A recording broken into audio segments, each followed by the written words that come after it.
3, 2. Hello, friends, and welcome to another edition of Transformational Astrology.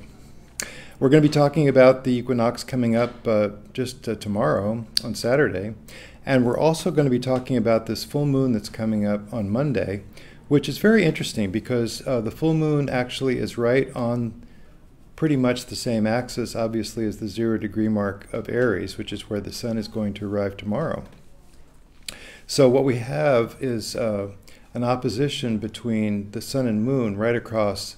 It's about 2 degrees of Aries to 2 degrees of Libra. Well, 2 degrees of Aries is the moon position. Excuse me, 2 degrees of Libra is the sun position. I think I said that backwards. And well, let's look at the chart. That'll be more clarifying, wouldn't it? So here we go. And this is the full moon chart. And I'll show you the equinox chart as well. So here's the equinox with the fall equinox, not the spring equinox. The fall equinox has the sun coming just into Libra. So we have the sun at 0 degrees Libra, and it's right across from Chiron at 0 degrees of Aries. So this is an interesting opposition and T-square to Saturn, which is echoed in the full moon 2 days later. And showing the full moon chart, by now the sun has moved to 1 degree of Libra, 59 minutes, very, very close to 2 degree mark. And therefore the moon is now conjunct to Chiron. So this is another very strong Chironic chart. And not only that, the square to Saturn is actually very close because 2 degrees to 2 degrees 50, 1 degree 59 to 2 degrees 50. That T-square to Saturn is even stronger in this full moon chart. So I mainly want to talk about the full moon. We can go back to the equinox chart later and talk about the differences. Well, I'm just mentioning right now that in the fall equinox, the moon is still in Pisces. That makes sense, right? 2 days before the moon comes right across from the sun. And this T-square is very powerful also because of Chiron. So Chiron, Sun, and Saturn, all in a T-square. And the fact of the equinox chart is that it is the signal for the rest of the season leading up to the winter solstice, which we do take as a more significant chart for the year ahead. But even so, this is kind of like an eclipse chart in the fact that it lasts a little bit longer. And then we can look at the full moon chart, and that's the one that really we want to be looking at in terms of the stages of the lunar cycle that we're in the midst of, which started last September 9th. And this is the full moon stage. So this is the point where we get some realizations about what we're up to. And if we remember, that new moon was actually, it involved the outer planets. It was making aspects to not only Neptune, which was opposite, but also Pluto and Uranus came into the picture very strongly. And the point that I want to make, the basic point, is that they're still in the picture of this full moon.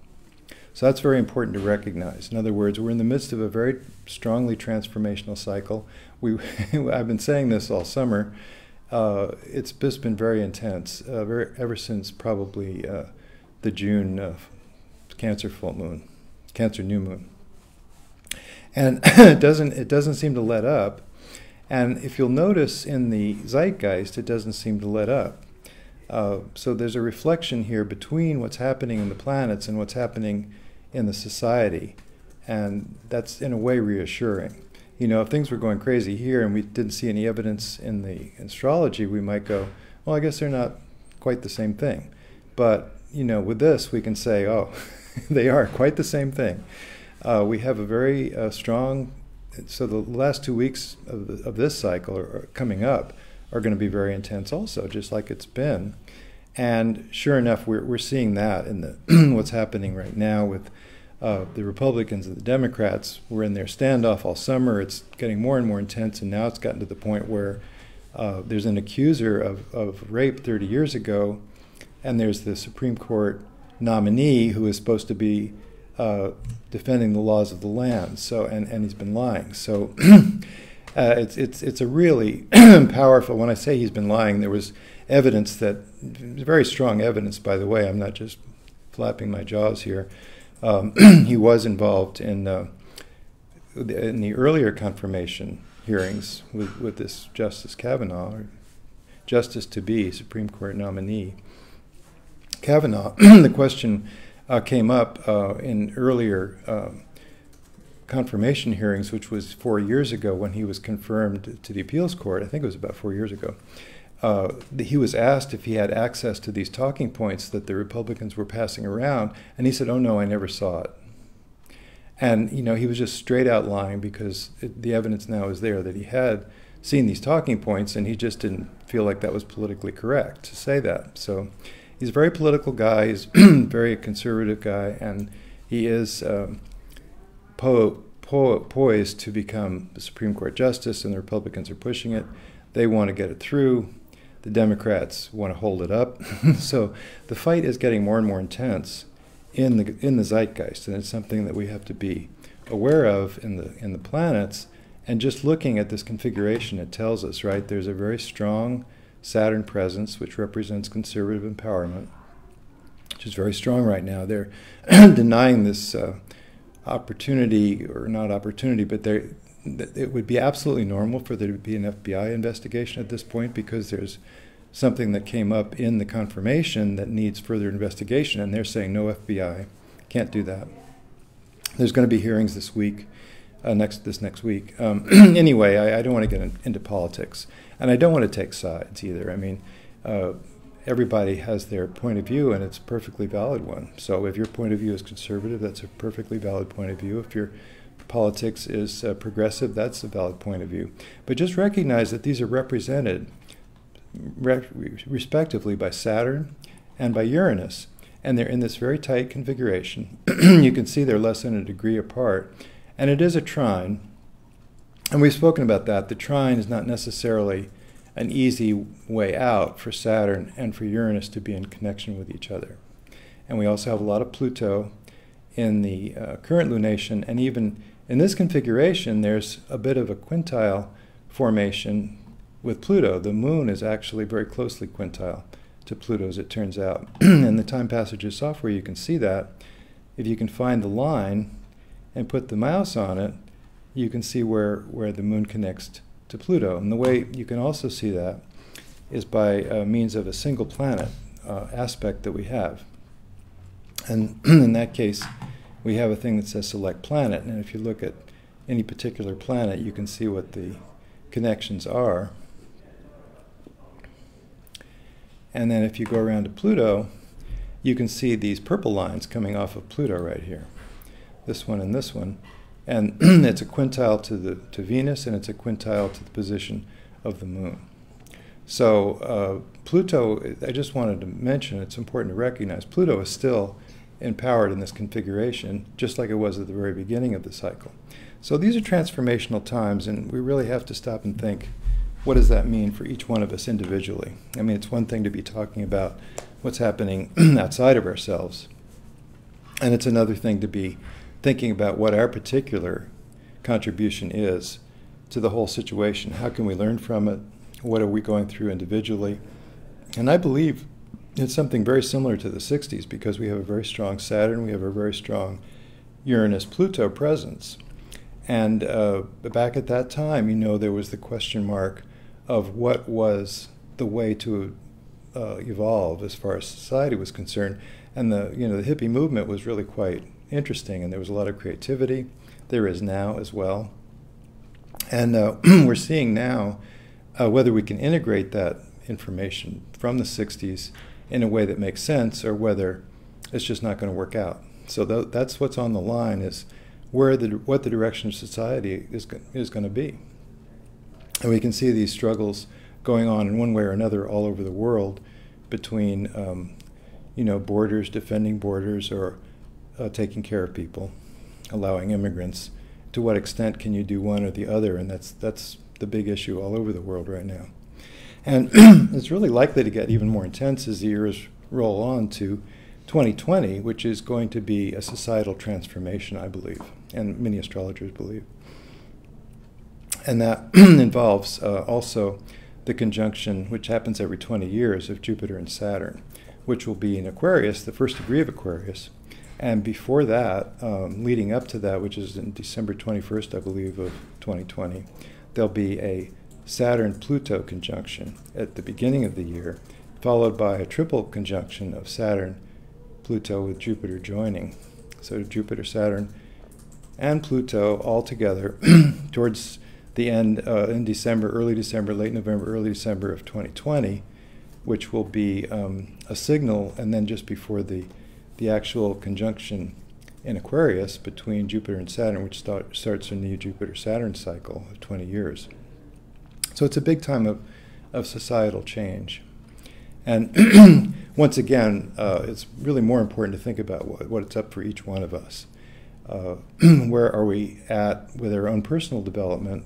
How can we articulate our deepest vision for ourselves going forward, whatever that might be, and how it contributes to one side or the other of this debate about how to move forward with conservative, holding the line, not doing anything very different, or progressive values of trying new things and trying to be inclusive and trying to avoid war, basically, trying to avoid some of the problems of the past that have been endemic to the human condition.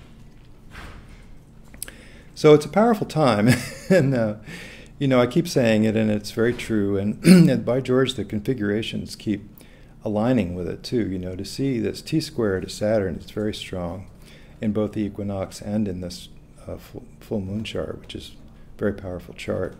And the fact that the sun opposite the moon is aligning with Chiron is very strong. So we have the fact of the 0 point, the Aries point of Chiron, and it's about to retrograde back into Pisces, which will be another kind of Chiron, a little bit different. But right now we can see that there's a couple of different sides to the Chiron emphasis, and one is in the zeitgeist there's a great deal of pain. We're in a painful place right now about how we treat the members of our society and whether that's okay, and how we treat immigrants at the border and whether separating children is okay. These are painful things to contemplate. I believe that it's a bad thing to separate children from their parents, as has never been done by any other country, but was done for a while by the United States in an effort to quell immigration from Mexico, which is one of the big issues with this current administration, that they're pushing that, and the whole country gets to decide how important that is coming up in November. We can vote either way on that. And we can vote either way on this president.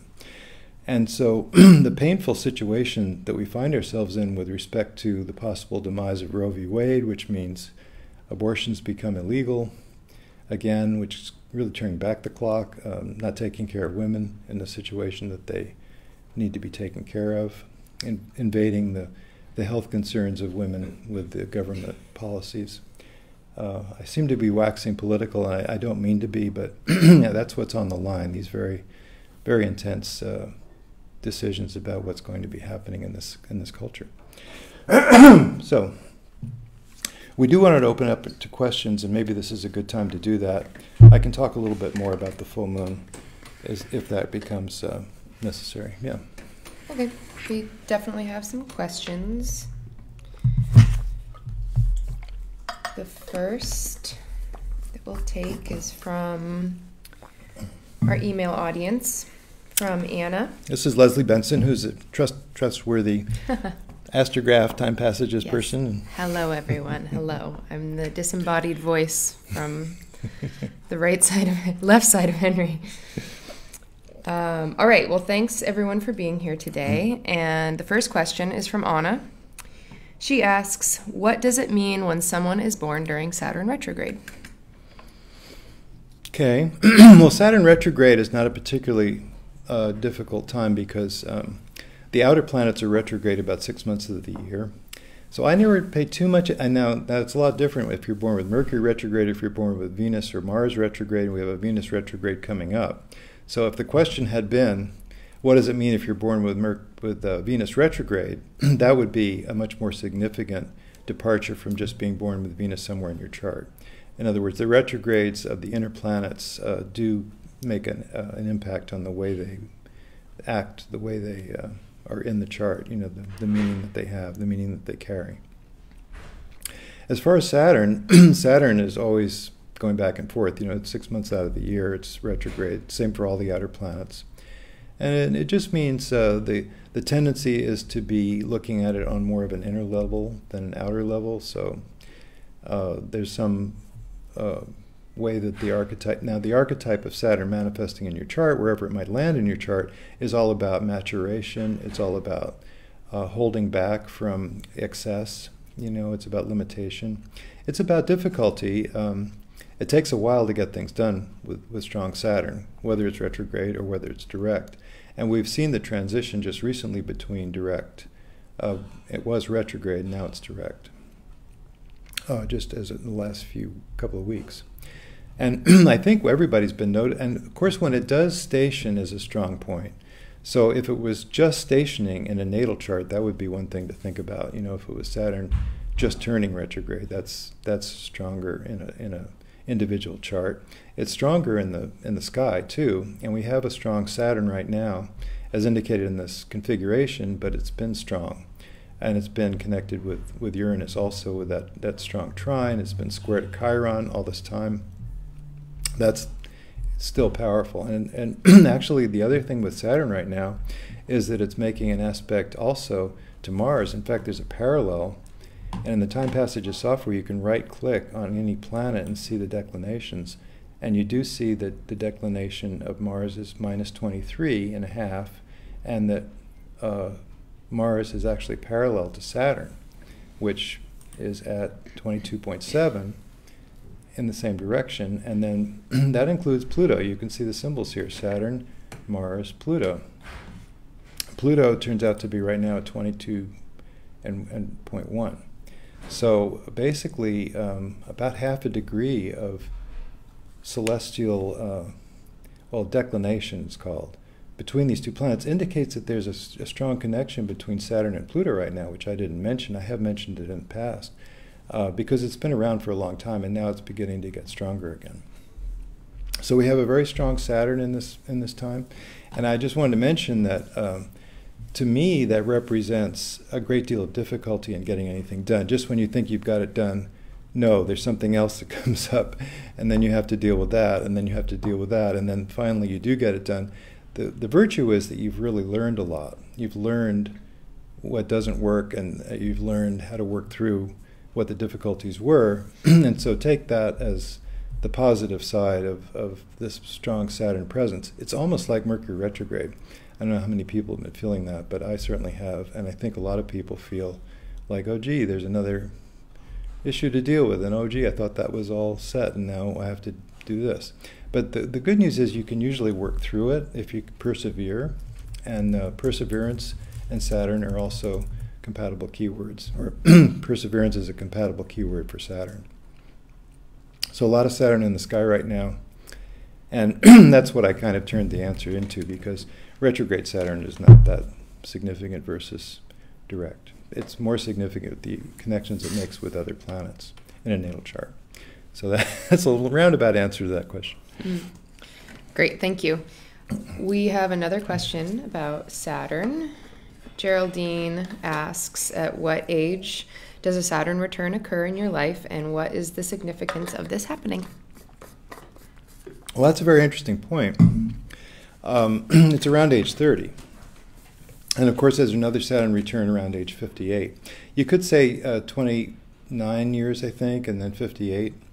And the individual, you can look at the transits and you can see, if you look at your individual chart, you just see where the position of Saturn is relative to when you were born.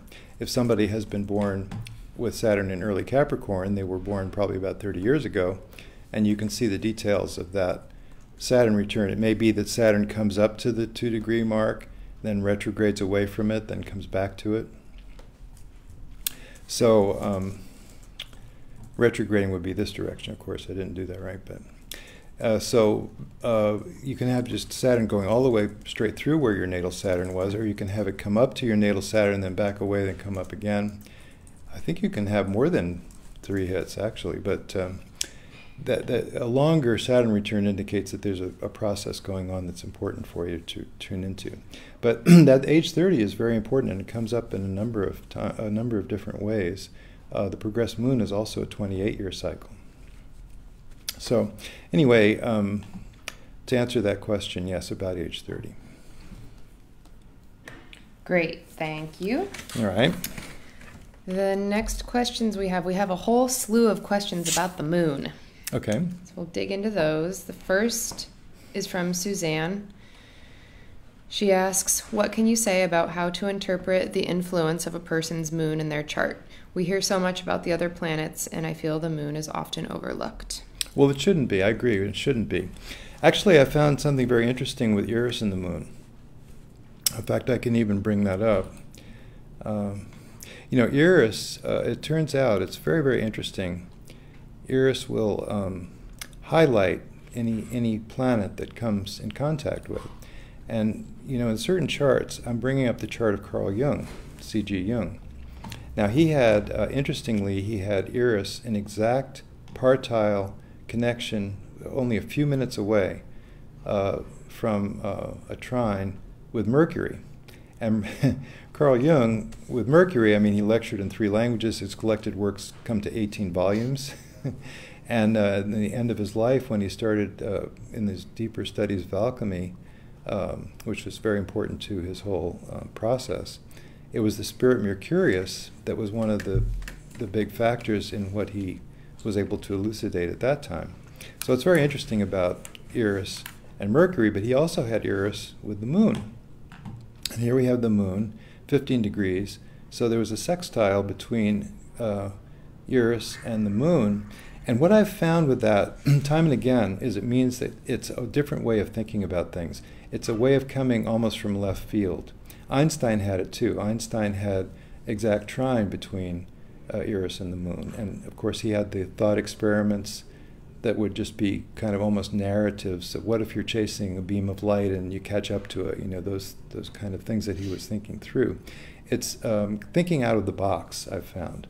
So that's one way of thinking about the moon, that the moon is not the sun. We have, the sun and the moon are our 2 major astrological factors for obvious reasons, and of course they have the same size disk if you think about it as seen from the Earth. And the lunar attitude is a different one. It's more emotional, obviously. It's less logical. It's more feminine. So we have the Apollonian way of thinking, which is very logical and rational, and that is represented by the sun. And then we have a more lunar way of thinking, which is based on feelings, based on memory. The moon and memory are connected. And I'll put away Jung's chart at the moment.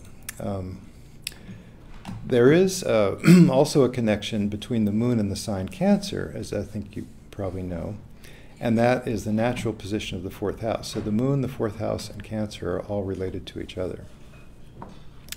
It does have to do with memory. It has to do with place. It has to do with connection to the past. It has to do with ancestral understandings.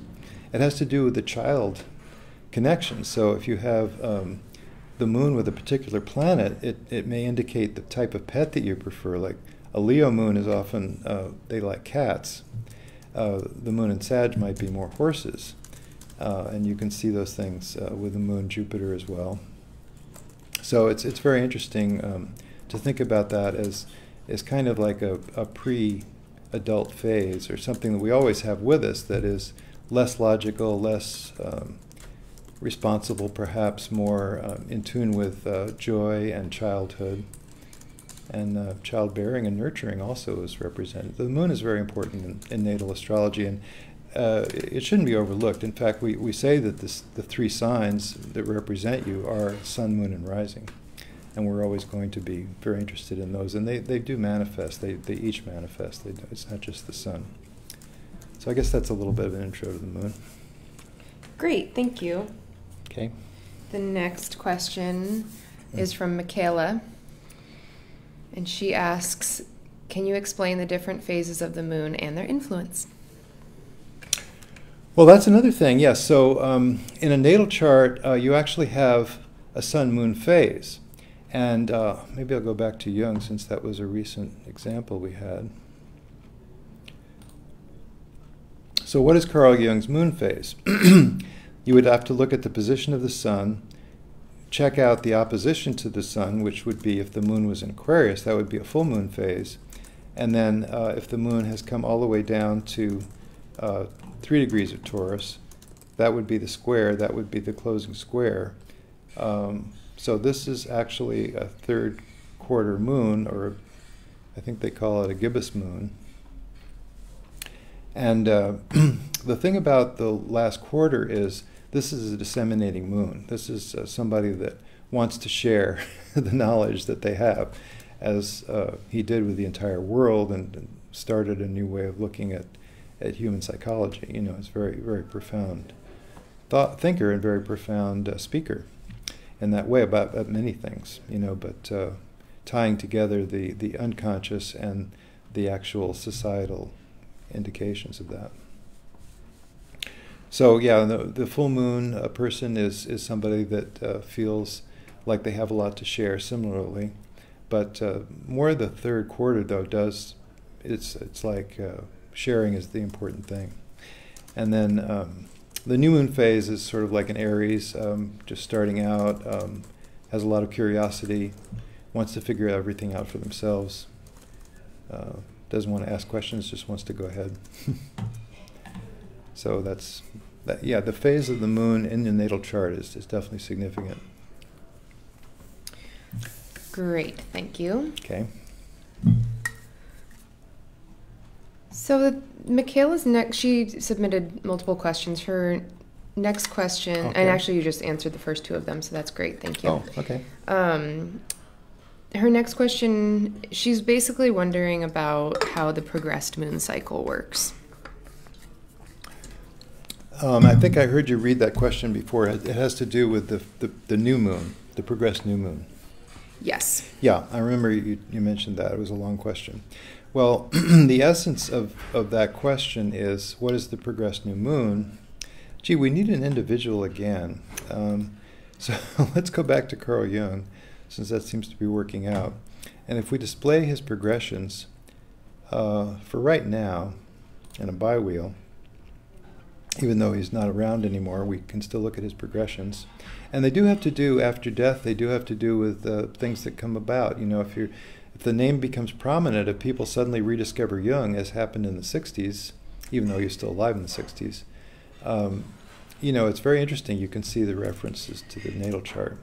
So here we have a progressed moon in Leo, and it corresponds to the fact that he would be, this is a really dumb example, because he would be like 135 years old, so, or 145. It's kind of weird to be looking at it that way, but if we look at it in terms of his life, that would make more sense, wouldn't it? So if we look at it progression state, see, he was. Can you maybe explain a little? Sorry to interrupt you. Can you explain what progressions are? Some people might not even know how they work. Yeah, I was going to do that. Thanks for bringing that. Sure. Bringing that forward. So I'm looking now at progressions for 1912, because I know that was kind of an important time for him when he was just breaking up with Freud. That happened finally in the beginning of 1913. And the progressed cycle is very interesting, because what we're doing with progressions is we're taking a day for a year. And it does probably seem strange. Why would we do that? But it does turn out to be, you know, you can overlay cycles on each other, and we're overlaying the 24-hour cycle, which is the rotation of the Earth, which is very important, with the yearly cycle, which is the revolution around the sun, which is also very important, and we're equating those cycles to see what happens. And it turns out that the progressed moon is a particularly strong indicator of emotional awareness. Where it lands is powerful. And also where it lands in relation to the progressed sun is very powerful. So in fact, there was a progressed new moon, which is the question, that happened about a month, I think it's, how does it work? I forget now. if we go back far enough, we'll come to the progressed new moon, and this is the beginning phase. You see that the moon has moved ahead of the sun in progressions. That is in a day for a year. So we're looking at a time when he was about 37 years old. So we're looking at the chart is for 37 days after his birth. And then by doing that, and by seeing what the progressed moon does with the chart, it was actually trying his ascendant at that moment. And we can look at other progressed factors too. This is the progressed ascendant. But we don't want to get too technical. Many people already know about progressions, and others can study it. I mean, this really bears looking into astrology books to find out more about it. But yeah, let's see. I'm getting a little lost in the fog here. Basically, the progressed moon takes 28 years to go all the way around the chart, starting from its original position. So in 28 years, it had moved to here, and then in another period of time, it moves further and gets beyond that point, almost to 1.5 cycles. Now, that's the cycle of the progressed moon against the natal position of the moon, which is important, but there's also the progression that involves the sun, and here we have the sun has moved, let's see.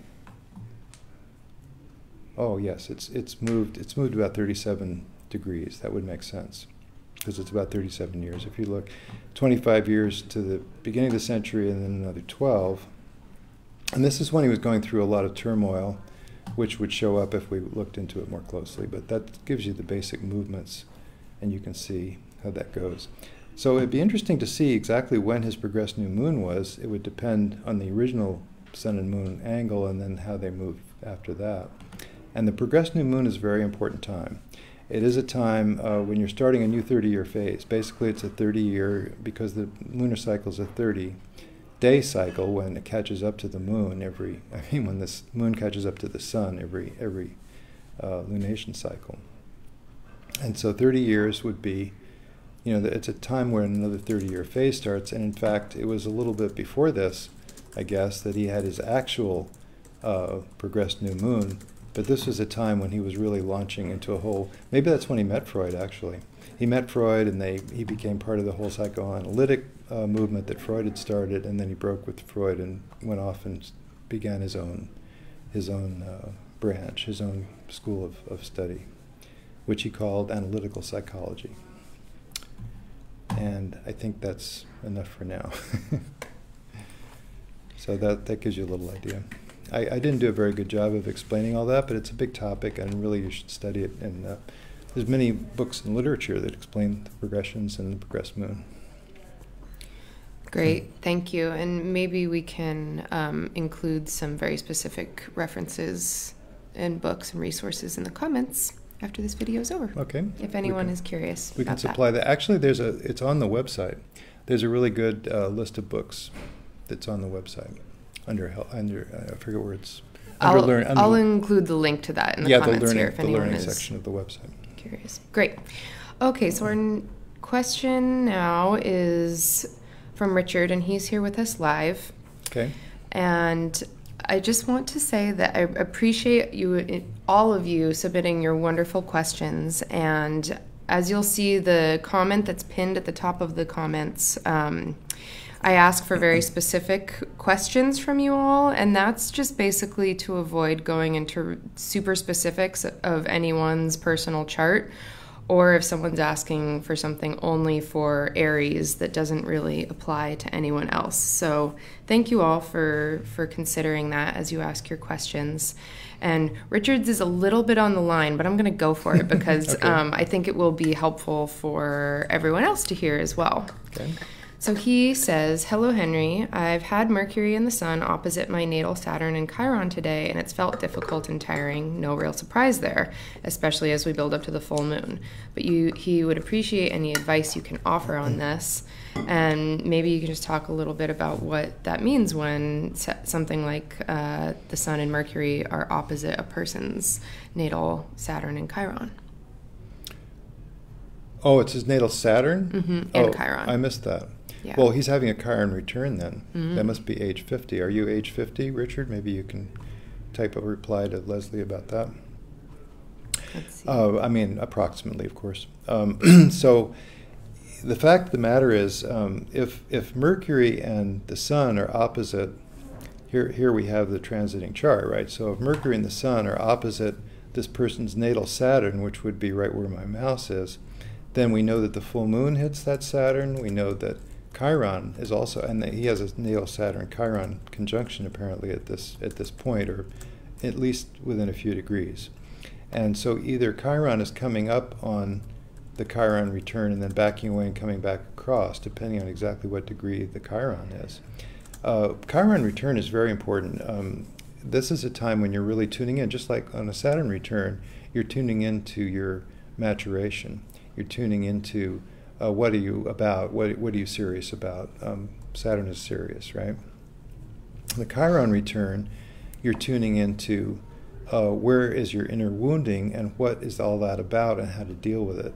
And up until that point, it may be a time when you were kind of aware in a subliminal way, you weren't actually doing anything about it, and maybe you're suffering a little bit from it.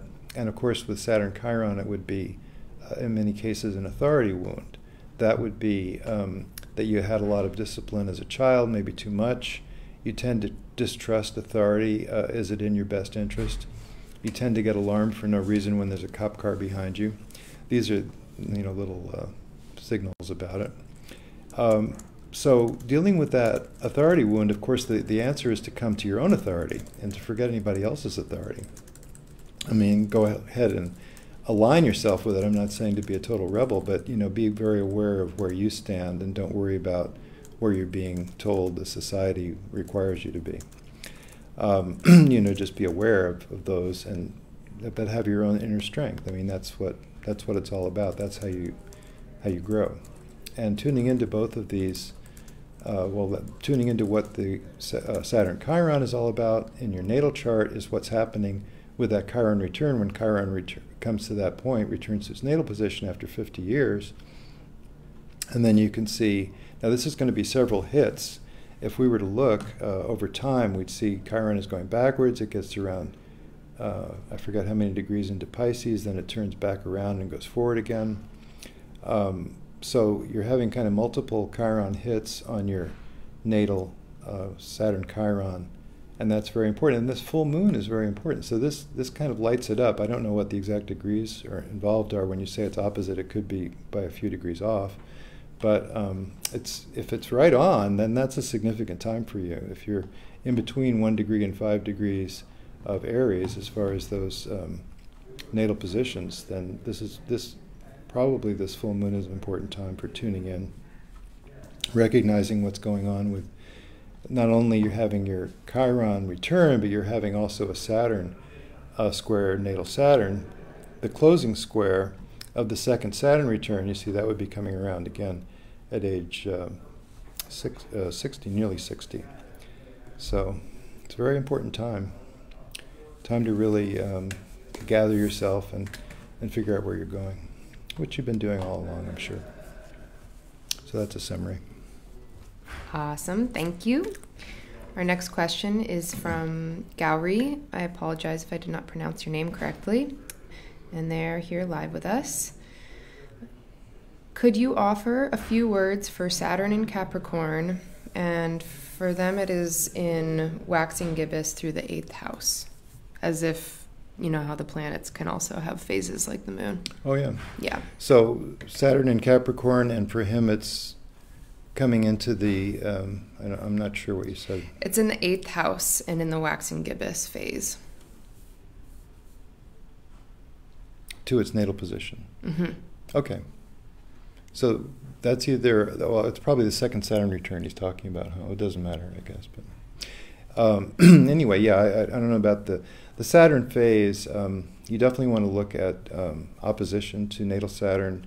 You want to look at the square, as we talked about in this last question. There are definitely phases of important, it's very interesting how Saturn takes 7 years to go to each square position, and then it returns at around 28, 29 years. It's kind of like the stages of growth, you can lay it out you can lay it out on the wheel, actually. If you if you start at the 0 point in 0 Aries and you say 7 years goes to here, which is the getting the home environment when you're age 7, and then it goes to here, which is the that is to say the 7th house, which is to say others, getting in touch with what it's all about to be in connection with others when you're age 14, right? That's the time. And then 21 is this moment when you kind of assume legal responsibility for yourself, which is also the career point in the natal chart, and then returning to yourself at age 28, 29, it's getting a better handle on yourself. Who the heck am I? And getting to that maturation that happens at age 29, 30. So it's very interesting, those 7-year cycles. In fact, there's been books written about the 7-year cycles. You know, Gail Sheehy wrote a book called Passages, actually, which was about the 7-year cycles, not knowing that it was an astrological cycle she was describing. So let's see. Oh, so what's the question again? I feel idiotic, but... It was about just wanting some words of wisdom about Saturn and Capricorn. And there were specifics about their chart, but maybe you could just offer Saturn and Capricorn in general. Huh. Yeah, well, it doesn't make sense that it was the gibbous phase then, if his Saturn was natally in Capricorn. No, they didn't say that. oh, transiting Saturn in Capricorn. What's it like to have transiting Saturn in Capricorn? Well, you know, Saturn is the ruler of Capricorn. And so therefore Saturn in Capricorn is a very important placement of Saturn, and it's tuning us into the deeper qualities of Capricorn. And in fact, in spite of what we may think superficially about Capricorn, that it has to do with achievement and individual striving, and I'm going to be the top of the heap, and I'm going to do very well in business, I'm going to have good executive qualities. This is all true, but it's not the deeper meaning. The deeper meaning of Capricorn is the betterment of society. It's the purity of understanding what society is all about and how it can be a better vehicle for everybody's growth and advancement. So Saturn and Capricorn can be very powerful in that way. And I see, so you're having the Saturn connection, and it does have to do with the Capricorn placement as well as the fact that it's that third of the 4 cycles. Yeah.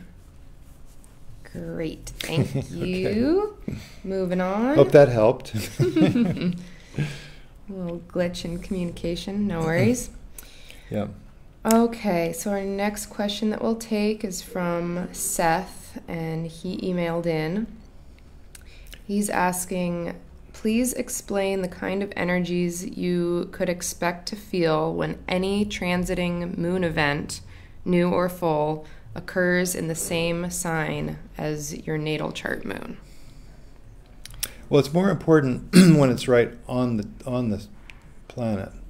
Anytime, excuse me, anytime you have a full moon or a new moon or a quarter moon even that's right on a particular planet in your chart, it's a significant event. So that's something to keep in touch with. Now, if it's in the same sign as your natal moon, let's say your moon is in Aries and you're having a full moon in Aries like we're having right now, it's somewhat significant, but I wouldn't place the significance anywhere near what it would be if your moon was actually at 2 degrees of Aries, in which case you'd be having a real lunar experience. You'd be experiencing what is the moon to me? What is that Aries moon about? How am I pushy, and how am I trying to be civil about it? You know, how do I modulate that pushiness that I have emotionally? How am I about trying to get my desires met, and are my desires sometimes thwarted? And if so, how do I react to it? Those kind of questions come up with an Aries moon. So, you know, it depends on the sign involved, but it does also depend on how close it is when it really hits it. I think that's good. Cool. Our next question is from Vanna. She's here with us. Okay. Curious about Mars in the 12th house in synastry. Very interesting. Well, let's see. So Mars in the 12th house in synastry seems to imply that her Mars is in the 12th house? Is that where we're gathering? When a partner's Mars falls in the other partner's 12th house. Oh, okay. When the partner's Mars is in your 12th. Well, anything in the 12th is harder to get in touch with, and the same thing is true with your partner. So if you had a 12th house Mars yourself, which I guess you don't, the Mars is not always completely available. Like you almost have more energy for other types of activities than for being involved. You're kind of a little bit removed in that way, or you have a tendency for escapism. Now, with two people and the other person's Mars lands in your 12th, anytime it's more, I'd have to say it's almost like the last answer, because anytime the person's Mars lands on one of your planets in the 12th, that's going to be more significant, because then you really have the Mars activation, and it would be in a 12th house manner. You know, anytime you have the 12th house activated, it has to do with otherworldly, spiritual, coming from a place that's inside yourself rather than, and retreating to a place that's inside yourself rather than being so outgoing. And that's the way it would strike you. So it's a way that that person's active energy, the Mars part of that person, isn't always something that you grasp. I would say it's a little subtle, actually. But were the Mars to land on a planet that's in your 12th house, that would be very significant in the synastry. Great. How about we take one more question from email and one more from the live audience? That sounds good. Great. It's already 12:50. So next question is from Alicia. She's emailed in. She asks, what does it mean when someone is born during a lunar eclipse? Oh, that's a good one. You know, that's a strong personality. The lunar eclipse is a full moon, which is appropriate to this talk because we're talking about a full moon that's coming up on Monday. And anybody with a full moon chart is actually has a certain tension between their emotional side and their outgoing side. There's a bit of a tension that needs to be resolved. It's something that may involve artistic activity because you've just got to get that out. And another thing about that would be you have a very strong connection with your emotional side. So you're both, you know, you have an outgoing side and you have an ingoing side, and they sometimes one dominates and sometimes the other, but they basically attempt to work together in order to bring yourself forward. So you're neither lunar nor solar complete, you know, you don't have that strong feminine, strong masculine, either one. You have more of a combination of the two, so that's very useful. Now an eclipse is a stronger full moon, so that would be a time when it would be even more powerful in your chart. You would feel like you had to actualize in some way that emotional understanding that you have. It would depend on the other planets too, how it strikes, how it connects with the other planets in your chart would be a very important factor in all that, because it's a strong personality. Awesome. Our last question is from Shay. Okay. And could you touch on Moon in Pisces natally, especially when Pisces is intercepted in the first house? Well, that's an interesting thought. The Moon in the first house is going to be a strong lunar presence. And the fact that it's in an intercepted sign and the fact that it's in Pisces makes it softer. So, you know, there again, almost like the last question, there's a bit of different factors involved. In other words, am I shy and retiring, or am I a bold personality? And both would apply to some extent. You'd be pretty strong, I would think, as far as expressing your emotions. You wear your heart on your sleeve, you're easy to talk to, you're a very nurturing person. People expect that you would be there for them, and you are, so you're a good friend. And then the fact that it's in Pisces and the fact that that Pisces sign is intercepted means that there's a certain extent to which you are, and I'm going to contradict what I just said, cold, not so emotionally present, lost in fantasies of your own, and then you forget about other people. So, you know, abstract, you have, with Aries rising, you have an abstraction going on in the way you present. So Here I'm describing two contradictory life factors. How can they both be true? And they ask that about astrology. Hey, I read my chart, and one meaning says that I'm outgoing, another meaning says that I'm shy and retiring. Which is true? Well, the thing is, the human psyche is a very complex thing, and there's complex factors always at play. So your basic task is to not be confused about your nurturing and your ability to be detached, and which is true. Instead, try to accept yourself as you are, and both are true, and be okay with that, and see how you can balance the urge to be there for somebody and the urge to step away and be in your own world. So that's what I would say about that. Well, this has been good. I appreciate all the questions, and we do have to wind up. It's almost an hour. I just want to make an announcement about the 3.0 summit that's coming up. I don't know if you've seen the talk about it, but on the 26th, I'll be in a panel of three, not all of us astrologers, but we're all talking about what's important spiritually in today's society from our different perspectives. And this is part of Astrology Hub's 3.0 summit that they're doing. I don't know if there's 20 different presentations, but it's going to be very rich. And they've got a terrific collection of people, is what I understand. And those lectures are all going to be available from the 23rd I don't know if it lasts for a whole week. Okay, from the 23rd for a week, and I'm on the 26th, which is Wednesday. But they're all worth checking out, and if you want to attend, it's absolutely free, and then you can sample whatever it is that you have time to sample over the 48 hours that the videos are available. And if you wanted to have that collection, if you decide that this is something you want to be able to check into and go back to, there's a way to purchase it for a permanent collection.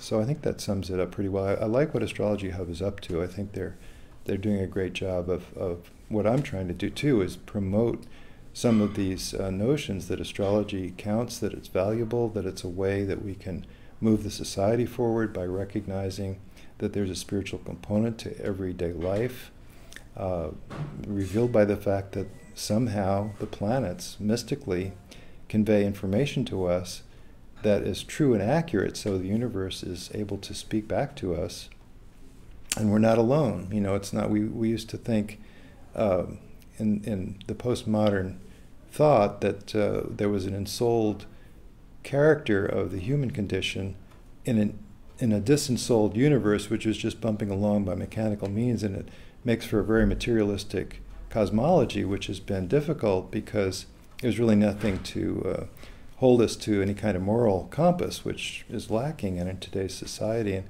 the idea of magic lacking, the idea of God or any kind of afterlife or any kind of other existence beyond the material lacking.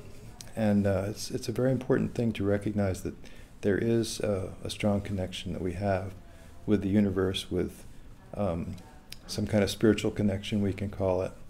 And the evidence is right there in front of us if we look into the astrology. So that's why I think astrology is so important. And that's what this summit is all about. I'm sorry, yes? Link in description. Oh, there's a link? There's a link to the summit in the heading of the, you can look at it below this video. You can see information about how to get through to the 3.0 summit. And then we also want to mention that the way to explore your own natal chart is also available to you for as little as $79 and you can get more and more advanced with it with the Time Passages software. And there's a link also for that. So you can explore whether you're interested in learning more about yourself. The way the Time Passages works, I'll just show you again with Carl Jung, since I have him handy. You can actually click on any one of these things, any planet that is, including Eris. If I were to click on the Eris, I find that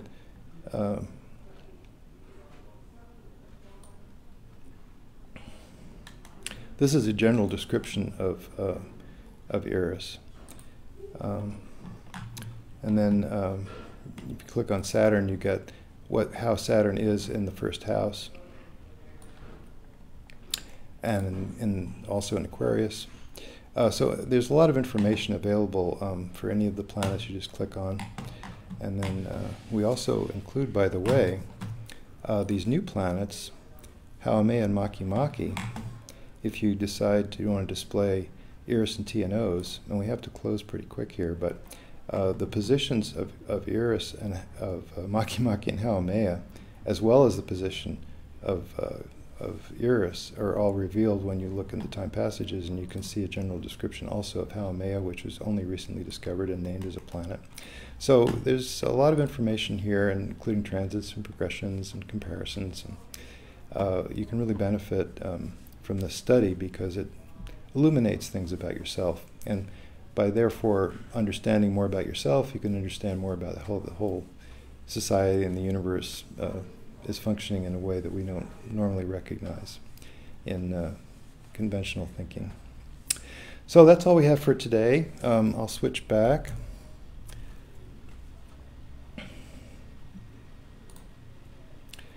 And just want to say thanks for being with us. And we'll talk some more next time. Have a good couple of weeks. Bye-bye now.